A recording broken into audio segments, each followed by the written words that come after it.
নমস্কার। আজকে আমি চন্দ্র শনি বীজ যোগ এই নিয়ে কয়েকটা কথা বলবো। আপনি একটু শুনুন, যার যেটা কাজে লাগে ছক অনুযায়ী সেটা একটু নিজে মিলিয়ে নেবেন। কী সম্ভাবনা থাকে সে সম্বন্ধে বলবো, কী ফল পাওয়া যায়।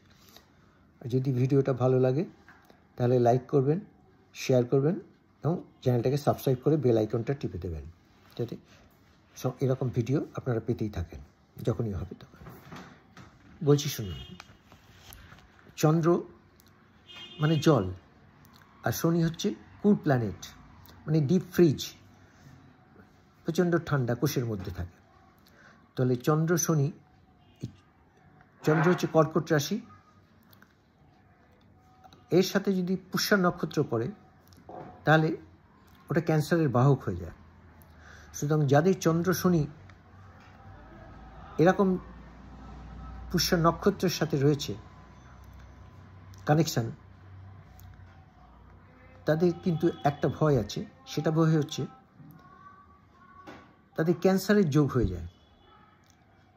সুতরাং ক্যান্সার থেকে তাদের সাবধান থাকতে হবে, যাতে ক্যান্সার না হয়। তাদের নিজেকে আগেই প্রোটেক্ট করতে হবে।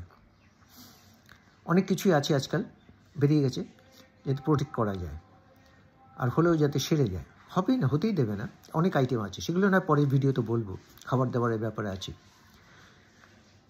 তো আপনার যদি লগ্নে বা সেকেন্ড হাউসে এইরকম যোগ থাকে তাহলে কিন্তু আপনার মাথায় ক্যান্সার হওয়ার একটা যোগ সম্ভাবনা খুব বেশি হয়ে যায়, খুব রিস্ক।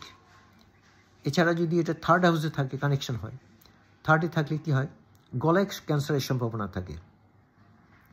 ফোর্থ হাউসে হলে এটা বুকে হয়, ভীষণ হয়, লাংসে ক্যান্সার হয়ে যেতে পারে। তো সেগুলো থাকতে হবে।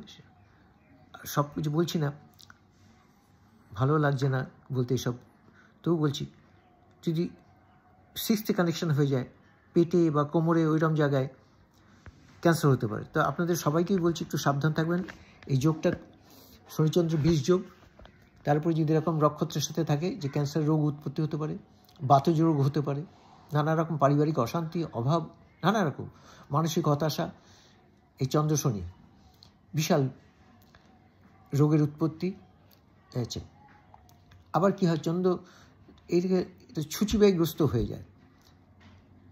চন্দ্র শনি আবার ছুচিবায়ুগ্রস্ত হয়ে যায়, কারণ সবসময় জল ঘাটবে, জলের গ্রাহক তো, খুব সাবধানে কর্কট রাশি বিশেষ করে। এদের লং টার্ম রোগ হওয়ার চান্সটা খুব বেশি থাকে। যদি সেভেন্থ হাউসে কানেকশন করে বিজনেসে লস হয়ে যাবে। ফোর্থ হাউসে যেমন বাস্তু প্রবলেম, মায়ের প্রবলেম, হীনমান্যতা এসব হয়। ফিফথ হাউসে যদি কানেকশন হয় তাহলে দেখবেন বহু দেবদেবীর, মানে বহু দেরিতে সন্তান আসতে পারে ফিফথ হাউসে কানেকশন হলে। আবার মেয়ের, ধরুন ভাসুর, দেওর, এরা মেয়েকে খুব বিরক্ত করে মারতে পারে। এটা একটা বিশ্রী ব্যাপার। সেভেন্থ হাউসে হলেও তো ফ্যামিলি লাইফ ডিস্টার্ব হয়ে যায়। আবার এইটথ হাউসে যদি হয়, একটা অপ্রত্যাশিত ধন লাভের যোগ থাকে, কিন্তু মানসিক হতাশা হয়ে যাবে, স্নায়ুর দুর্বলতা হতে পারে, নানা রকম সমস্যা। এবার নাইন্থ হাউস যদি হয়, নাইন্থ হাউস তো খুব ভালো জায়গা, কিন্তু সেই চন্দ্র শনি এমনই জিনিস, আপনাকে ধার্মিক করে দেবে। পুজো নিয়ে সময়, সারাদিন পুজোর ঠাকুর ঘরে বসে থাকবেন, ওই পুজো নিয়েই ব্যস্ত থাকবেন, এরকম হবে। কিন্তু আরেকটা প্রবলেম আছে, ভাসুর, ননদ, এরাও কিন্তু শান্তিতে থাকতে দেয় না। ফিফথ হাউসে যেমন ভাসুর দেওর টেওর করে, আর এখানে ননদও করে ঝামেলা করবে। তো এই যোগটা খুবই খারাপ সেই হিসেবে। আর টেন্থ হাউসে যদি আপনি এটা থাকে তাহলে দেখবেন আপনি পরিশ্রম করেও নিজে কিছুই পাবেন না, পরিশ্রমই করে যাবেন, কিছুই পাচ্ছেন না কাজের জায়গায়। চন্দ্র শনি বীজ যোগ। আবার এদিকে যদি 11th হাউসে থাকে তাহলে পুরনো সম্পত্তি যেগুলো আছে, শনি সেই সম্পত্তি আপনাকে মালিক করে দিতে পারে, মানে অন্যের টাকা পেয়ে যেতে পারেন, এমন হতে পারে। কেউ লাইফ ইন্স্যুরেন্স করে রেখে গেছে, তার টাকা আপনি পেলেন, আপনার নামে করে রেখে গেছে, সেটাও হতে পারে। বা জনের পাবলিকের টাকাও আপনি পেতে পারেন, কোথা থেকে পাবেন সেটা বলতে পারবো না, পাবলিকের টাকাও পেতে পারেন, নানাভাবে হয়তো আজকাল ইনকাম সেভাবে পেতে পারেন। কিন্তু চন্দ্র শনি 11th হাউসে থাকলে সাধারণত এরা পড়াশোনা করে কি, হিস্ট্রি অনার্স নিয়ে পড়াশোনা করে, এটাও জেনে রাখুন। হিস্ট্রি অনার্সের মেয়েরা দেখবেন অনেকেই চন্দ্র শনি নিয়ে পড়াশোনা করে। আবার 12th হাউসে যারা থাকে এরা ইনভেস্ট করে সাফল্য পায় না কোনোদিন, চন্দ্র শনি 12th হাউসে। আবার শুধু তাই নয়, এরা দাম্পত্য শান্তিও পায় না। 12th হাউস খুব বাজে জায়গা 12th হাউস, এতে দাম্পত্য শান্তিটাও নষ্ট হয়ে যায়। সেরকম এই চন্দ্র শনি যোগ অত্যন্ত খারাপ।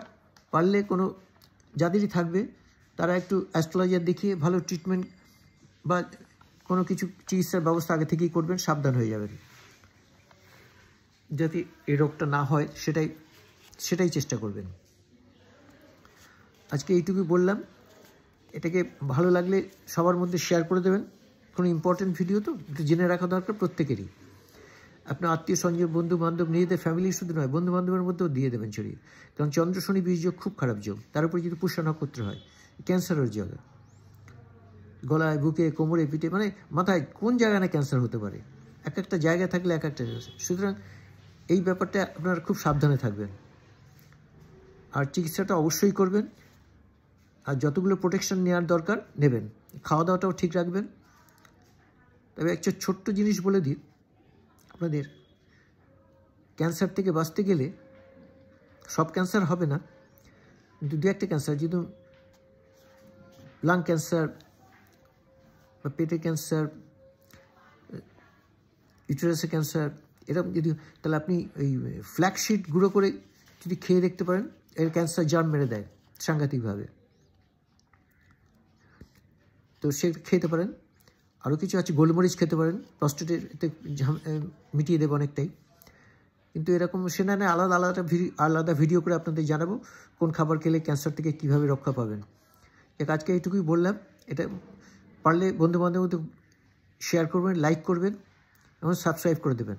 আর কমেন্টে একটু কমেন্ট করবেন, আপনাদের কী প্রয়োজন সে ব্যাপারে একটু লিখবেন যাতে আমি রিপ্লাই দিতে পারি। ওকে, নমস্কার, আজকে এখানেই শেষ করলাম, নমস্কার, রাখছি।